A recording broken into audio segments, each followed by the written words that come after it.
Ndabaramukije bakunzi mwese mwe kumadukurikira kumbonisha kure heritage nongera ndabaye ikaze muri umwanya mwiza wo tuma tuganire ku ciyumviro cy'uyu munsi. Tumaze iminsi tuganira ku vyama vya mpwemu yera uko ari 9 ariko uyu munsi tugiye gusozera n'icama ca nyuma bita ukwirinda. Iyo turavuga kwirinda abantu benshi batahura kwirinda ivyaha, kwirinda ubusambanyi, kwirinda kuboregwa, ariko uyu munsi tugiye kuraba ukwirinda mu bundi buryo. Bibiliya iratubera mu migani igice ca 4 umurongo wa 23 ngo rinda umutima wawe kurusha uko worinda ikindi kintu cose kuko ariho ubugingo bwawe bududubiriza. Uyu munsi tugiye kuraba ukwirinda ko mu mutima. Iyo tubavuga ngo rinda umutima wawe, Bibiliya naduhimiriza ngo tuwurinde kuko niho ubugingo bwacu bududubiriza. Tugiye kuraba ibintu bitatu dukwiye kurinda umutima wacu. Icambere dukwiye kurinda umutima wacu ibikomere byo muri kahise. Abantu benshi bagendana ibikomere byo muri kahise, babandanya bibuka ama événements du passé, ariko muri Yesaya baravuga ngo mwoye kwibuka ku vya kera, ngo ngomba nkore ikintu gisha. Haleluya. Uburyo bwonyene bwo gushobora kurinda umutima wawe ibikomere byo muri kahise ni kwibagira ibikomere vya kera, ni kwibagira ama événements ya kera, ni kwibagira ibyagiye biragushikira muri kahise, hama ugashinga amaso kubira imbere. Ubwo nibwo buryo bushobora gutuma urinda umutima wawe ibikomere byo muri kahise. Wowe kwibuka ku vya kera, ushinga amaso kubira imbere. Na Paulo arabivuga neza ngo ico nkorana ikime ngo nibagira ibya kera nkashingira kubira imbere.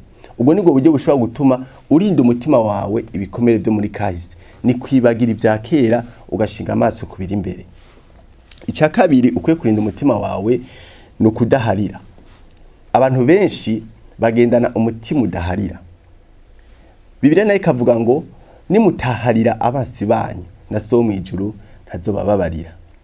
Yesu Kristo aratwetse akarorero keza ku musaraba, aho yababariye n'abamucumise icumu mu rubavu, n'abamuvuga nabi, n'abamukritika. Yesu yarabababariye. Ako karorero keza aratwetse ku musaraba niko natwe tukwiye gufatirako, tukababarira abatugiriye nabi. Igihe kimwe Petero yabariye Yesu ngo mbega umwasi wanje acumuye ko no mubabarira kangahe. Yesu aramubwira ati mubabarire icuro ndwindwi ibetangabo 77.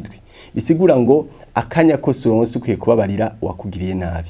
Ntugendane umutima utababarira kuko iyo wanse kubabarira umuntu yakugiriye nabi ni wowe uburitiro, ni wowe usigarana ikibazo. Rero babarira. Bibiliya kandi kanavuga yuko iyo ugiye gusenga ukibuka ko hari icufa na mugenzi wawe, wopfa muri kiryo shikano ukabanza ukagenda kwitunganya n'uwo muntu mupfa ikintu hamugaheza gutanga ikimazi cawe. Rero kubabarira ni ikintu Imana idusaba gukora. Ushaka kumubwira uti sinzomubabarira nanje ataje kumusaba imbabazi. Oya, bibiva ngo murondere kugiranira amahoro n'abantu bose. Ni wowe ukwiye gutera iyo ntambwe, naho yo bari wafise ikosa, tera intambwe umubabarire kugira ngo ushobore kurinda umutima wawe.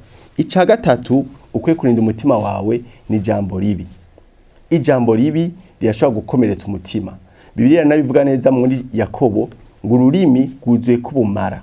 Iyo umuntu akubwiye ijambo ribi abasa nkaho gukomoye mu mutima. Rero wewe nk'umwana w'Imana ntukwiye kureka ngo amajambo mabi bakubarira, ibitutsi bagutuka ngo bikomeretse umutima wawe. Ukwiye kurinda rero umutima wawe amajambo mabi yose bakubarira. Ushobora kuba wakuze bakubwira kuri kijuju, atacu uzovamwo, atacu uzokwimarira. Ayo majambo rero nukwiye kuyaha indaro muri wewe. Bakiyakubwira ukwiye kuyahojeta, ukemeranya n'ici jambo ry'Imana rikwita. Muri ubwo buryo rero uzobe kurarinda umutima wawe amajambo mabi. Ndabashimiye mwese mwashoboye kudukurikira. Twako turaganira ku cama cyo kwirinda, kurinda umutima wacu ibintu bitatu: kurinda ibikomere vya kahise, kurinda umutima wo kudaharira, kurinda kandi amajambo mabi bakubarira. Niryo jambo nayishaka kubatekerera uyu munsi. Mubandanye mukurikira ibiganiro bica kumbonesha kuri heritage naho butaha.